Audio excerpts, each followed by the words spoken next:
So this will be my second video titled Late Review. I wanted to make this video last week when I saw this movie, but I had only just watched it and was way too tired to put it together quickly. It was already gonna be late anyways.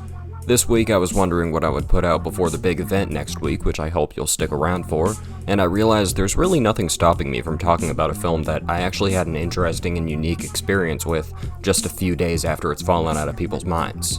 I mean, I'm certainly still thinking about it.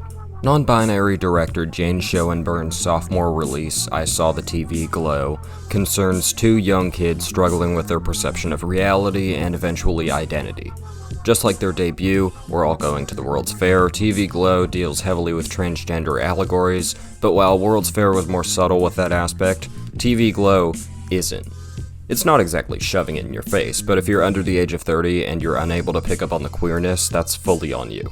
I am very much cisgender, so I am not here to tell you how this relates to my journey, because that's another person's story, and I'm sure they have a much better review than me, to be honest. However, I was still able to connect to other messages depicted, and have been more and more disturbed since watching due to its vivid image of a genuinely unfulfilling and near worthless life. I don't wish that for anyone. Well, maybe some people. Anyways, let's get into spoiler territory. One of the aspects of the movie I was most interested in seeing was the fake show inside the story, The Pink Opaque. I always think it's fun to see in-universe media, whether it be a song, movie, show, or game, because it always just adds another layer to the world and can be very difficult to manage. In this case, Pink Opaque is a solid spoof of a pretty corny but emotionally important 90s show, but you also have to consider what perspective you're watching it from. Owen, the main character, watches the show again when he is quite a bit older, I believe around 40, and it's basically a show for babies. However, there's even more to it, since the Owen narrating most of the movie, including his younger years, is not a kid, but rather in his 20s. At this point, he still holds with him the childhood nostalgia that kept him so happy, and that is eroded with each time skip to the point where he can't even pretend to be a kid anymore. I think the show itself could have been more interesting in concept, and it gets a little ridiculous when it has its series finale creepypasta episode, but the subtleties pertaining to its place it has in Owen's life are still revealing themselves to me now. I think it's an overall success. Let's talk about those characters, because there sure are not a lot. You've got Fred Durst and the girls in the show, but really you just need to pay attention to Owen and Maddie, because everyone else is fairly one-note and easy to understand. Maddie is a symbol for Owen from the beginning, helping him to discover himself for the first time and continuing to do so throughout. Bridget Lundy Payne also might be giving my favorite performance of anyone, and Maddie's monologue of how she entered the Pink Opaque might be my favorite scene. She was at the lowest point in her life, which we never see but we can get the feeling of through the later Owen scenes, and literally had to nearly die and basically be rebirthed in order to discover herself. She encourages Owen to do the same, which brings about the most tragic part of this movie, Owen's inability to pursue his own transformation. I've been using he/him pronouns for Owen this whole time simply because that's what everyone else seems to be doing, so sorry if I'm wrong to do that because he's definitely not cisgender. We see Owen in a dress, Owen gets called a girl, Owen and Maddie both see him as Isabel from the Pink Opaque, who might I remind you is a girl. But Owen, who is consistently cowardly and anxiety-ridden, can't go through with it. He's too socially embarrassed. He's gender dysphoric, and Justice Smith is incredible at portraying how much this takes out of him. He looks like a husk. He looks like he's aged 40 years instead of 20. He doesn't breathe well, he doesn't walk well, and yet he can't do anything for himself. I can understand why, for many people in the trans community, this is basically a horror story. I want to now shine a light on the director and writer Jane Schoenberg, who I think really stepped up their game here. World's Fair looked great, but TV Glow decides on a style that is incredibly out there and ambitious, which I always love to see. One of the coolest choices in the whole movie is when Schoenberg chooses to bookend a scene with two different full-length songs, being the pretty and entrancing Claw Machine by Sloppy Jane and Phoebe Bridgers, to begin, and then the screamy, haunting Psychic Wound by King Woman. This feels, and I apologize if I sound like a lame film bro, but very Lynchian. I mean, it is literally exactly what Lynch did in Twin Peaks: The Return, setting the tone with a musical outro for each episode, or even just putting a spotlight on a cool artist. The King Woman song felt particularly similar to the 9 Inch Nails cameo in Part 8, allowing a moment to take everything in before both that episode and this movie go haywire. There are tons of other awesome directorial choices like Maddie with a projector behind her, or Owen ripping open his stomach to reveal the light of the TV, but I wanted to make note of this one specifically because it's just so goddamn cool, man. More directors should be willing to devote multiple minutes to the soundtrack. There's so much untapped value there. If I were to make any criticism of this movie, I think my number one would be that it is not very fun.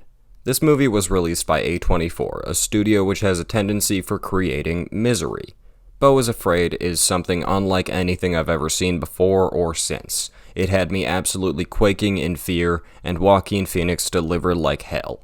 However, it is basically just a movie about one person having a really fucked up day. Dream Scenario released last year, very interesting concept, very interesting vibe, and it's got a fart joke. But it's basically just a movie about one person having a really fucked up couple of months.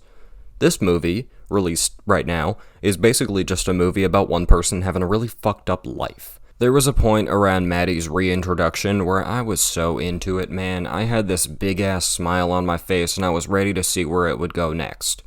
But a little afterwards, the movie descends into the classic pushover character cries forever, and I just don't get much joy out of watching it. This is likely what doesn't connect to me personally, since this was definitely the most nightmarish part for trans people, as far as I can tell by their reactions, and that makes sense. For me, it's just unfun. Additionally, I do think that it just gets a bit too edgy once in a while. That creepypasta moment where the nice girl gets thrown in a grave as she chokes to death really took me out of the movie. Maddie explaining how she shit and pissed herself while buried underground was not needed. But what did connect to me? Why was I so disturbed? Well, let's get personal. I'm still a young kid with my whole life ahead of me. I struggle with teenage depression and diagnosed anxiety, and I've kind of banked on things getting better. I think my biggest fear is that they don't. I'm a bit hyper-focused on what my job will be, what I'll study in college, but I can't force any of that. It's a lot of luck and chance, and if I am unfulfilled in my life, I think that'll ruin me. Now, don't worry, I'm not a bad day away from pulling the trigger, but that's a huge fear of mine, and this movie amplifies an unfulfilling life to the absolute max. Owen lived with his dad until his death, finally moved on, created a family that is so unimportant and stereotypical that they never even appear, and still works a dead-end job that he clearly never even wanted in the first place. By all accounts, his life is barely even worth living. He's really got to pull himself together, and he can't. This is his lowest point, and on the car ride home, I had this dreadful fear of ending up there. As I said, I wouldn't wish that on anyone. And come to think of it, this is a horror story. It's a mental nightmare. Allegories or no allegories. I Saw the TV Glow fucking scares me, dude. If I was an adult that needed to resort to nostalgia from their childhood in order to feel joy but still couldn't embrace that, I don't know what I would do. It's the perfectly crafted eternal hell. And I would recommend that you check it out. Well, if you're okay with a big-ass downer for your afternoon or evening or whatever it is right now, Jane Schoenbrun is early in their career with just 2 films to date, so they're easy to get into. If you find yourself enjoying them, I'm sure that they have more in store that will get into wider territory. If Schoenbrun continues to make films for the trans community surrounding trans or trans-leaning characters, that's perfectly fine, and I'm happy to watch, but they've also proven themselves to be able to make genuinely intriguing stories beyond that. I would give TV Glow an 8 out of 10, an improvement from World's Fair, but I don't think that this is all that Jane's got. In a year or two, with proper writing and a matured style, I could see Schoenbrun's masterwork coming to fruition. Watch my Barry ranking when it comes out. Watch it. Now. Well, not now, but soon. Bye.